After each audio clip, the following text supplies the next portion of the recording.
नाजरीन, फारहान हैदर शाह का एक मज़ाहिया मजमून नींबुओं से मार का आराई आपकी खिदमत में पेश है।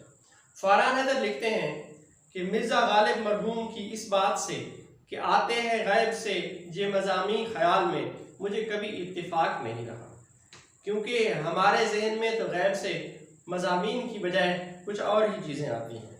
सो जुलाई की एक दोपहर को मैं पोस्ट लिखने की फिक्र में गलताओं पेचां मुंह में पेंसिल दबाए दानिशवराना अंदाज में कमरे की छत को तके जा रहा था कि अचानक मेरी निगाह शहतीर के साथ लगे नींबुओं के एक बड़े छत्ते से जा टकराई। पोस्ट का ख्याल उड़न छू हुआ, चारपाई से उठा, दानिश्वरी एक तरफ रखी, चप्पल उठाई और छत्ते का सीधा निशाना बांधा। दिल में एक लम्हे को ये ख्याल कूदा कि अगर निशाना चूक गया तो फिर कमरे से राह फरार के वास्ते दरवाज़ा भी महज एक ही था। और इसी सोच विचार के दौरान ही में अचानक बचपन के एक दिलगुदाज सान्हे का नक्शा मेरी आंखों तले फिर गया और मैंने उतारी हुई चप्पल शराफत से दोबारा ज़मीन पर रखी और पाँव में पहन ली। वैसे तो नींबुओं से आपका सामना भी कई बार हो चुका होगा, लेकिन मेरी दास्तान कुछ अलग सी है। आइए आपको अपने बचपन में लिए चलता हूँ। हुआ कुछ यूं कि एक दफ़ा चंद सितम ज़रीफ दोस्तों ने मेरी बहादुरी को चैलेंज करते हुए मुझे नींबू मारने का टास्क दिया, जिसे मैंने बसर चश्म कबूल कर लिया और मेरी कामयाबी की सूरत में इनाम कुल्फ़ी या गोला वगैरह करार पाया।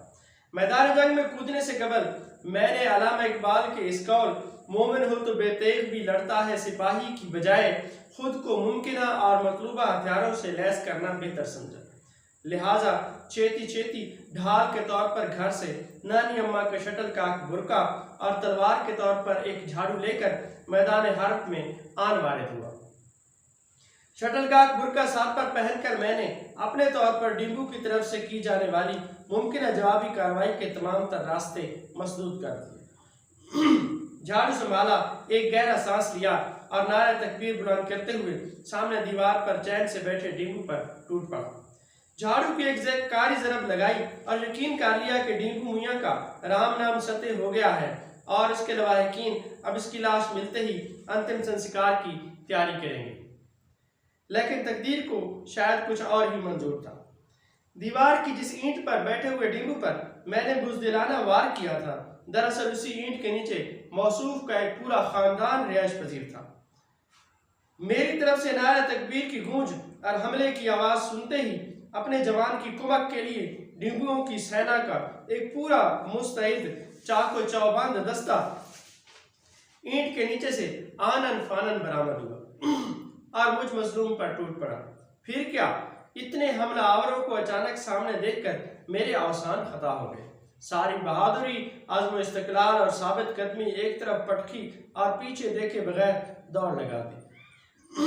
अभी बमुश्किल चंद मीटर ही फासला तय किया होगा कि दो हट्टे कट्टे गैज़ व गज़ब से बिखरे फुनकारते सूखते नींबू बुरके के नीचे वाले खुले हिस्से से अंदर घुस आए और मेरी तो जैसे आंखों के सामने अंधेरा छा गया। दिल ही दिल में दोस्तों कमीनों को बददुआ देना चाहिए और अभी दस्ते दुआ बुलंद ही किया था कि एक हमलावर कमाल अदाए महबूबाना से मेरी गर्दन से आकर लिपट गया और अभी मैं इस वारफ्तगी के नशे में था कि दूसरा सितम ज़रीफ मेरी नर्म नाजुक अकलौती नाक पर जब्त करके चिमटा और बोसो किनार में मशगूल हो गया। दोनों मुजाहिदीन ने कमाल खूबी से मुझसे मेरी झाड़ू गर्दी का बदला लिया। मेरी हालत हुई थी कि रजिया फंस गई घुंडों में।